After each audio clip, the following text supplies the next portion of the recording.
O artigo 274, independentemente da reparação por dano processual, o requerente responde ao requerido pelo prejuízo que lhe causar a efetivação da medida se a sentença no processo principal lhe for desfavorável, obtida liminarmente a medida em caráter antecedente não promover a citação do requerido dentro de 5 dias, ocorrer a cessação da eficácia da medida em qualquer dos casos legais, ou o juiz acolher a alegação de decadência ou prescrição da pretensão do autor. O parágrafo único, a indenização será liquidada nos autos em que a medida tiver sido concedida. Eu sempre digo, um dos processos mais perigosos, uma das tutelas judiciais mais perigosas são as de urgência, seja cautelar ou satisfativa.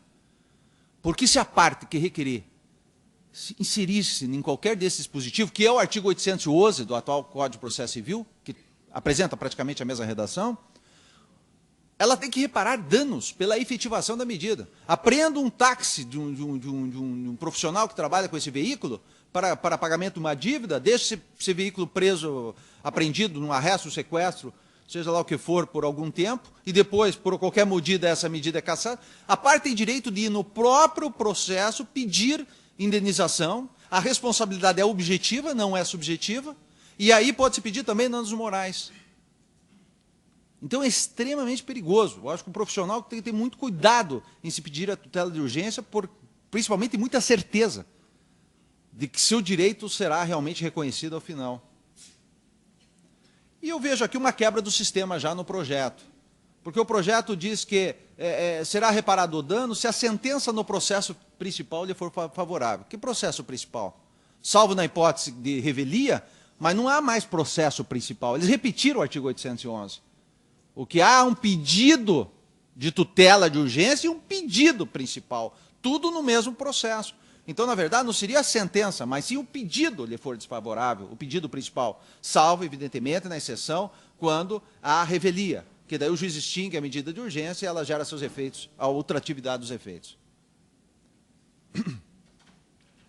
Como eu disse, esse título ele apresenta 2 tipos de tutela. Uma tutela de urgência, satisfativa e cautelar, e uma tutela de evidência. Essa tutela de evidência, ela faz parte da tese do ministro Fux, de livre docência, em 94, quando estava ainda, acho que estava sendo publicada a lei que inseriu a antecipação de tutela no nosso ordenamento jurídico, e está publicada pela editora Saraiva, tutela de segurança e tutela de evidência. E essa tese agora ela foi inserida, mesmo porque ele é o presidente da comissão, e eu acho muito justo que ele traga alguns pensamentos seus para o novo projeto. E foi inserida aí nesse título a tutela de urgência e a tutela de evidência. Contudo, essa terminologia já está levando, ou está sujeita a alguns questionamentos, em razão do seu sentido ambíguo e também por ser tecnicamente impreciso. Daí porque o senador Francisco Dornelles apresentou uma emenda ao projeto, emenda número 32, dizendo que, na verdade, a melhor expressão não seria tutela de evidência, porque nós não tutelamos evidência nenhuma. O que se tutela, tutela o direito aparente ou o direito decorrente da evidência. A evidência, na verdade, seria um critério de persuasão racional. Mas essa emenda não foi aprovada e continua a mesma expressão tutela de urgência e tutela de evidência. Mas eu gosto muito da definição, daí eu fui procurar a definição, o que se entende por evidência. E eu encontrei uma definição muito interessante de um professor catedrático da Universidade de Coimbra, que é o professor Rui Cunha Martins, e eu acredito que alguns dos senhores aqui no Rio Grande do Sul já tenham lido o livro O Ponto Cego do Direito. E ele define a evidência do segundo modo. Deixa eu transmitir corretamente a definição do professor Rui Cunha Martins. Me perdoe, só que eu às vezes me perco nessa papelada aqui. Não sou do processo eletrônico, mas às vezes me perco, né? Não sou, vamos dizer, ainda não estou muito apto ao processo eletrônico, gosto do papel. Eu vi que o professor Dantas, né?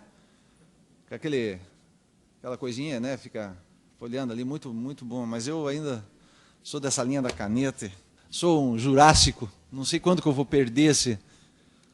Talvez um dia. Mas diz o professor Rui Cunha Martins, diz evidente, o que dispensa prova? Simulacro de autorreferencialidade, pretensão de uma justificação centrada em si mesmo. A evidência corresponde a uma satisfação demasiado rápida perante indicadores de mera plausibilidade. De alguma maneira, a evidência instaura um desamor ao contraditório. Essa é uma definição deste professor. Dispensa a prova. Desamor ao contraditório. Simulacro de autorreferencialidade. O professor Didier Fridier, que vai nos brilhar com uma palestra à tarde, hoje, e o ministro Fux, eles defendem que o mandado de segurança e ação possessória seria uma tutela de evidência. Mas se adotarmos um posicionamento, uma definição de evidência, como está dando esse professor da Universidade de Coimbra, vamos ver que o mandado de segurança ele não dispensa a prova, tem que ter prova pré-constituída.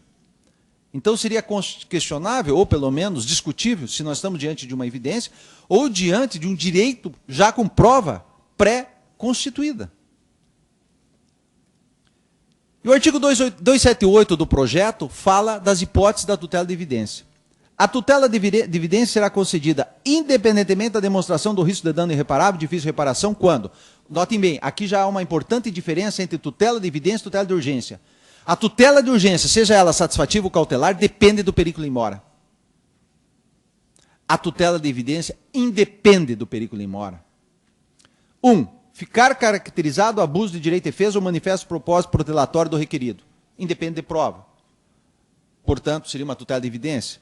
Um ou mais dos pedidos cumulados ou parcela deles mostrassem controversos, caso que a solução será definitiva. Independe de prova, uma tutela de evidência. A inicial for instruída com prova documental irrefutável do direito alegado pelo autor, a que o réu não opõe a prova inequívoca.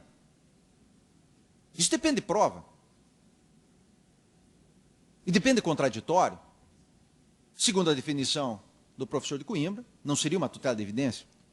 Ou a matéria for unicamente de direito e houver tese firmada em julgamento e recursos repetitivos, incidente e resolução de demandas repetitivas ou súmula vinculante. Depende de prova. Seria uma tutela de evidência. Agora, deixa eu abrir um parênteses aqui sobre o incidente de resolução de demanda repetitiva. Eu questionei ontem a professora Tereza sobre a constitucionalidade desse dispositivo, ou desse incidente. Por quê? Porque o incidente de demanda repetitiva é mais ou menos assim. A parte entra com processo, e outros começam a entrar com um processo com a mesma matéria de direito, a possibilidade de existirem inúmeras demandas repetitivas. Aí a parte, o juiz de ofício, o Ministério Público, o defensor, pode ingressar com esse incidente no tribunal, para que o tribunal, então, defina de uma vez por toda a questão de matéria de direito, e isso vai se tornar vinculante para o juiz de primeiro grau. A vinculação até não me preocupa muito. O que me preocupa é a competência e o juiz natural. Porque a Constituição Federal já estabelece qual é a competência do tribunal. E a competência do tribunal é matéria de recurso, salvo nas ações originárias. Poderia, perguntei eu à professora Tereza, uma lei infraconstitucional criar uma nova competência para o tribunal, para julgamento de incidente de demanda repetitiva? Essa é uma discussão que eu espero que vá ao Supremo, o Supremo diga que não seja inconstitucional, e que, mas no sentido de tentar resolver o problema, que é isso que pretende o Código. Mas fica essa questão da constitucionalidade. O 276, por sua vez, diz: a tutela de urgência... A tutela de urgência será concedida quando forem demonstrados elementos que evidenciem plausibilidade do direito, bem como o risco de dano irreparável de difícil reparação. Agora é o seguinte: para a tutela de urgência, seja cautelar ou antecipatória, os requisitos são os mesmos. Periculum in mora e plausibilidade, ou fumus boniuris, ou verossimilhança, seja lá o que for. Não há mais, hoje nós pedimos, é ainda requerido para concessão ou solicitado pelo Código de Processo Civil atual, para a concessão da antecipação de tutela, prova inequívoca. Não há mais prova inequívoca. Só os dois requisitos para a tutela de urgência satisfativa ou cautelar: plausibilidade e periculum in mora. Unificou-se os requisitos. Eu acho isso interessante.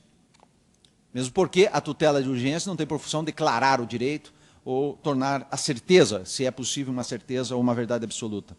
A verossimilhança formula-se apenas hipóteses e não certeza. A plausibilidade, mera hipótese e não certeza. Tem um livro que eu recomendo para os senhores, que é do Michele Tarufo, A Prova dos Fatos. Eu não me recordo, o título é em espanhol, eu li em espanhol, eu não me recordo.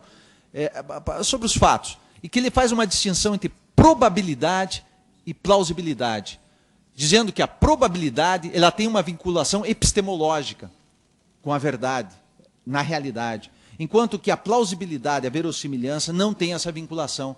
São meras hipóteses que podem até ser falsa. Não vou adentrar nisso, mas quem tiver curiosidade, existe esse livro do Michele Tarufo, A Prova dos Fatos, enfim, não me recordo, mas é alguma coisa sobre isso. O artigo 277 do CPC, do projeto, diz: em casos excepcionais ou expressamente autorizado por lei, o juiz poderá conceder medidas de urgência de ofício. O atual Código de Processo Civil, em relação à antecipação tutela, o artigo 273 só diz mediante requerimento. Pode até se construir pela jurisprudência que pode requerer, determinar de ofício uma medida antecipada em determinadas situações especiais. Mas o CPC é claro, só mediante requerimento pode-se conceder medida antecipada no artigo 273. Já em relação às cautelares, diz o seguinte, o artigo 797, só em casos excepcionais, expressamente autorizado por lei, determinará o juiz as medidas cautelares sem audiência das partes. A doutrina que interpreta que há necessidade dos dois requisitos, que aqui existe uma conjunção e, ou seja, casos excepcionais e expressamente autorizado por lei. O novo projeto corrige isso. Ou seja, o juiz poderá conceder de ofício, seja tutela de urgência satisfativa, antecipada, ou tutela de urgência cautelar, de ofício, em duas hipóteses. A conjunção é ou, em casos excepcionais, ou expressamente autorizado por lei.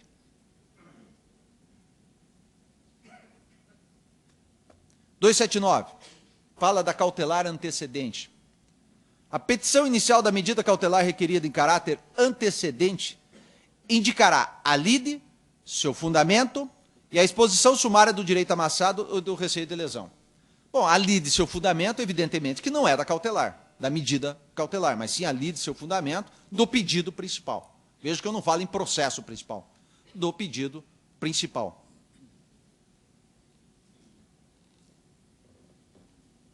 Exposição sumária do direito ameaçado, né, ou receio de lesão. É o periculum in mora fumus boniuris.